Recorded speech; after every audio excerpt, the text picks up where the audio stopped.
Mitch was selling faulty motorcycle brakes that directly led to a man's death. When John Kramer himself got hold of him during the barn sequence, he made sure the punishment fit the crime perfectly.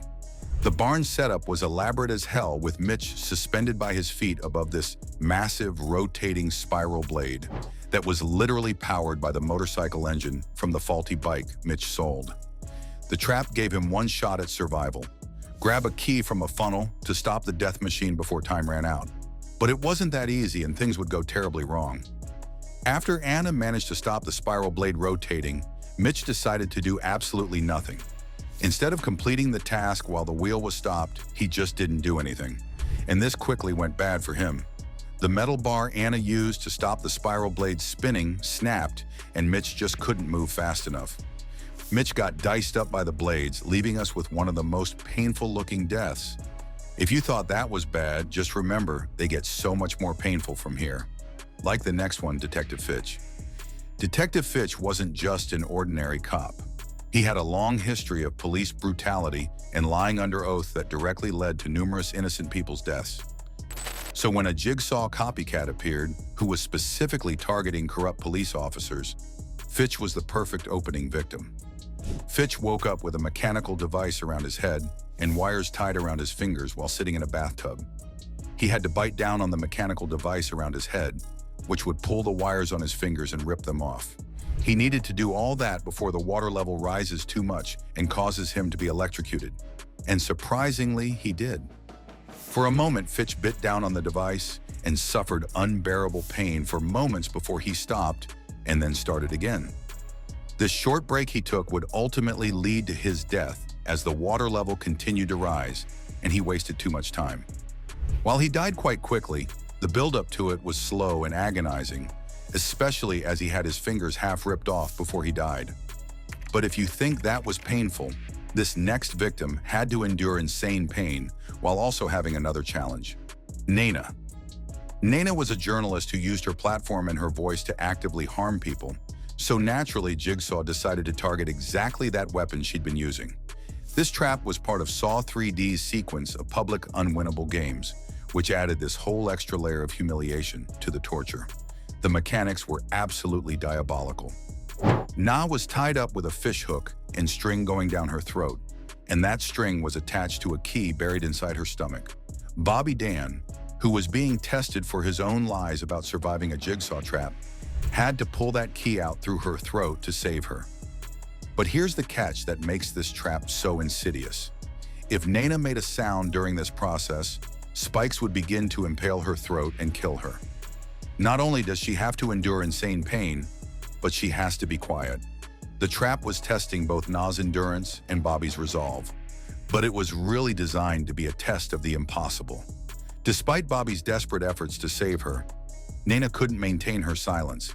He managed to rip the hook out of her, but she began screaming in pain and was slowly impaled by the spikes before Bobby could save her. Speaking of nightmare territory, the next death combines psychological torture with one of the most claustrophobic and impossible choices ever conceived. Captain Garza. Captain Angie Garza was a police superior who was implicated in the same systemic corruption that the Jigsaw copycat was trying to expose. She had history with Zeke Banks, but she was part of the problem he was trying to solve. The copycat designed this trap to be both torturous and symbolic, and obviously extremely painful. She was strapped down, completely unable to move, as boiling hot wax began pouring directly onto her face. The wax was threatening to both suffocate and burn her simultaneously, creating this dual torture that attacked her in multiple ways at once. But here's where the trap gets truly diabolical. She was given an option to escape. All she had to do was sever her own spinal cord. The only way to stop yourself from being suffocated is to sever your spinal cord, which would leave her permanently paralyzed. Garza couldn't bring herself to do it. She died as the wax solidified around her face, simultaneously suffocating and burning her while she was fully conscious. Zeke discovered her body too late and was absolutely devastated by her loss, which added another layer of emotional trauma to an already brutal scene. G fans rank this highly because of the sheer impossibility of the choice and the combination of burning suffocation and complete helplessness. Even seasoned Saw fans were shocked by the brutality of this trap, and the claustrophobic setting made it even more disturbing to watch. And if you think impossible choices are bad, the next one got stuck with a painful and impossible task for a very dark reason. Seth Baxter. Seth was a murderer who had escaped justice through the legal system. So, Detective Mark Hoffman decided to take matters into his own hands with some personal revenge. The twist here is that this wasn't actually a real Jigsaw test. Hoffman was using Jigsaw's methods to cover his own tracks while eliminating someone he felt deserved to die. The setup was simple but terrifying. Seth was shackled to a table with this massive pendulum blade swinging back and forth above him, getting lower with each swing. The blade was huge, sharp, and perfectly designed to create maximum dread as it slowly descended toward his body. The rules seemed straightforward enough. Crush your hands in these metal devices to stop the blade from lowering. Seth actually followed the rules perfectly. He crushed his hands completely, enduring that agony because he thought it would save his life. But here's what makes this trap so much more horrific. Hoffman had rigged it from the beginning. The blade kept lowering no matter what Seth did. It sliced into his abdomen and began dissecting him in this slow, agonizing manner, while he was fully conscious and realizing that his compliance had been meaningless. Hoffman watched the entire thing through a peephole, making sure Seb suffered as much as possible. This scene established Hoffman's ruthlessness and set up his rivalry with other characters, showing that he was willing to pervert Jigsaw's philosophy for his own revenge. But if following the rules and thus still dying is horrific, wait until you hear about this historical torture device that slowly roasted someone alive. Joyce Dan was the wife of Bobby Dean, whose lies about surviving a Jigsaw trap had made him famous and wealthy. Bobby had been going through his own series of tests, trying to save his friends to atone for his lies about being a Jigsaw survivor. Joyce represented the ultimate stakes. If he failed, the person he loved most would pay the price. She was locked inside this metal bowl, while Bobby was separated from her by an electric fence, forced to watch helplessly as the trap activated.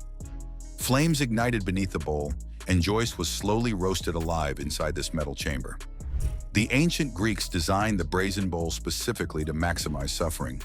The metal would heat up gradually, cooking the victim from the outside in while amplifying their screams. The emotional impact on Bobby was devastating as he realized that his lies and his failures had directly led to his wife's torture and death. He had to watch the person he loved most die horribly because of his own actions, which added this psychological torment on top of the physical horror. But even being slowly burned alive can't compare to what this con artist had to endure while fully conscious and aware. Mateo. Mateo was a con artist who had made the mistake of scamming John Kramer himself during the events of Saw X. Kramer designed this trap to force Mateo to atone for his deception by enduring the kind of extreme pain that matched the emotional damage he'd cause. The setting was this makeshift surgical room that heightened the horror with its medical authenticity. John Kramer and Amanda Young were both present, personally overseeing the test and adding gravity to every moment. Mateo was instructed to perform brain surgery on himself. While fully conscious, he had to remove a piece of his own brain tissue with his bare hands, while completely awake and aware of what he was doing. The psychological horror of self-mutilation, combined with the physical agony of literally digging into his own skull, created this perfect storm of suffering. When Mateo couldn't complete the task in time, a heated mass snapped shut on his face, melting his flesh right off his skull. The slow buildup of the brain surgery, followed by the sudden facial burning, made the whole experience even more traumatic. But this death was nowhere near as bad as the next one. Jill Tuck. Jill was John Kramer's ex-wife, and her death carried enormous weight for longtime fans because she was the first person to actually die from the franchise's most iconic device, the reverse bear trap. The trap had appeared in multiple films and become the series' signature torture device, but viewers had never seen it actually kill someone until this moment. Jill's death was part of Detective Hoffman's personal vendetta against her. She had been trying to carry out John's final wishes, but Hoffman saw her as a threat to his own plans and power. The trap itself is designed to rip open the wearer's jaw in the most gruesome way possible. When that timer hits 0, The device snapped open with tremendous force, graphically tearing her face apart and splitting her head open. The mechanism is spring-loaded to create maximum damage in minimum time, but the violence is so extreme that even that brief moment feels endless. Hoffman watched with satisfaction as Jill died in agony, finally eliminating someone he saw as an obstacle to his own twisted version of Jigsaw's work. But even facial destruction can't compare to the medical realism and sheer agony of what this other con artist had to do to herself. Valentina was another con artist who had wronged John Kramer during the events of Saw X, and he made sure her punishment reflected the way she had bled people dry financially. The trap was designed to force her to literally bleed herself dry, sacrificing a part of herself to atone for her crimes. Kramer and Amanda were both present overseeing the test in this grim industrial room that made everything feel more authentic and more horrifying. Valentina's crime was personal to Kramer, which made the punishment feel targeted and specific rather than random. If you refuse, you'll remain in this room. The setup was both medically plausible and viscerally horrifying, combining real medical procedures with the franchise's signature brutality. The trap required Valentina to saw off her own leg and then extract bone marrow through a tube to fill up a container. The medical detail was incredible. This wasn't some fantasy torture device, but something that felt like it could actually work. She had to amputate her own leg first, enduring that agony while knowing that that was just the beginning of her ordeal. Valentina actually managed to complete the amputation, showing incredible determination and pain tolerance. But then came the bone marrow extraction, which required her to drill into her own bone and extract the marrow. While she was already weakened from blood loss and trauma, she couldn't complete the marrow extraction in time, and a mechanical blade decapitated her while she was still conscious from the leg amputation. And if self-amputation sounds terrible, wait until you see what happened to this detective who got too close to the truth and paid the ultimate price. Detective Allison Carey was a recurring character who had a personal connection to the Jigsaw investigation and to her colleagues, which added serious emotional weight to her death. She was targeted specifically for her inability to let go of cases. Her obsession with solving mysteries and uncovering the truth had become her defining characteristic. So naturally, that's exactly what Jigsaw used against her. The Angel Trap is one of the most elaborate and symbolic devices in the entire franchise. Designed by Amanda Young as part of her own twisted test of loyalty to Jigsaw's philosophy, the setting was this stark, abandoned room that heightened the sense of doom and isolation, making Carey's death feel even more hopeless and inevitable. Carey had to retrieve a key from a jar of acid to unlock the harness around her chest. All you have to do is reach in and take it. The acid burned her hand as she reached in, but she pushed through the pain because she thought following the rules would save her life. But here's the truly horrific part. Amanda had designed the trap to be unwinnable from the beginning. No matter what Carey did, no matter how much pain she endured, she was always going to die. When the harness activated, it ripped Carey's ribcage open like angel wings while she was still alive and conscious. The mechanism literally spread her ribs apart and exposed her internal organs, creating this grotesque angel imagery that gave the trap its name. Amanda watched the entire thing, ensuring that the trap was fatal and that Carey's suffering was complete. Carey's death was slow and excruciating, with her screams echoing through the building as she realized that all her compliance and all her pain had been meaningless.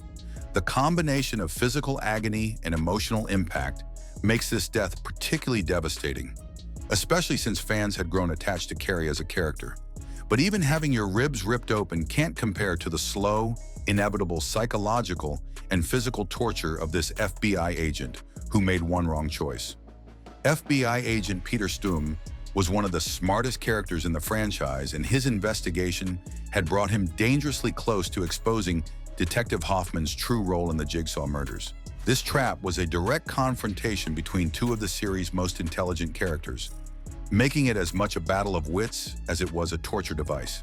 Strom's investigation skills and his ability to see through deception had made him a serious threat to Hoffman's plans. The trap was designed as a test of Stroh's ability to think outside the box and to trust his instincts, but it was also rigged to eliminate him as a threat to Hoffman's operations. The setting was deliberately claustrophobic, a small reinforced room with a glass box in the center. When Stum was locked inside, he was faced with a choice: get in the glass box or stay in the room as the walls begin closing in. His investigative instincts told him that the box was the trap, so he refused to get inside and instead tried to escape the room. But that was exactly the wrong choice. The walls kept moving inward slowly and inevitably crushing him while he was fully conscious and aware of what was happening. Every bone in his body was broken gradually as the space got smaller and smaller, with no way to speed up the process or escape the inevitable. Hoffman watched from safety, having set the trap specifically to eliminate his rival. Strom's death was agonizingly slow, with every moment of pain drawn out as he realized he had made the wrong choice and that there was no way to reverse it. And that brings us to the death that fans almost universally agree is the most excruciating and memorable in the entire Saw franchise. Timothy Young was the drunk driver who killed Jeff Denland's son in a car accident, making this trap personal for everyone involved.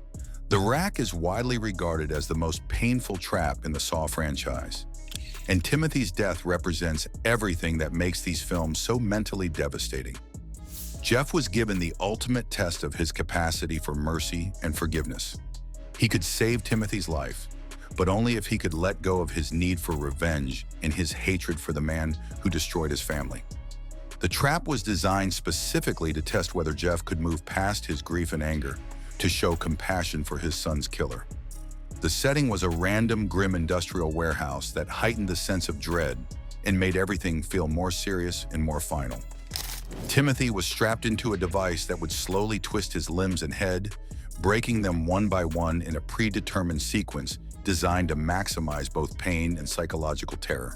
When the trap activated, it began systematically destroying Timothy's body piece by piece. First, his arms were rotated until the bone snapped, then his legs, then finally his neck. Each rotation was slow and deliberate, prolonging Timothy's suffering while Jeff struggled with his decision about whether to intervene. Thanks for watching. Don't forget to like and subscribe to our YouTube channel.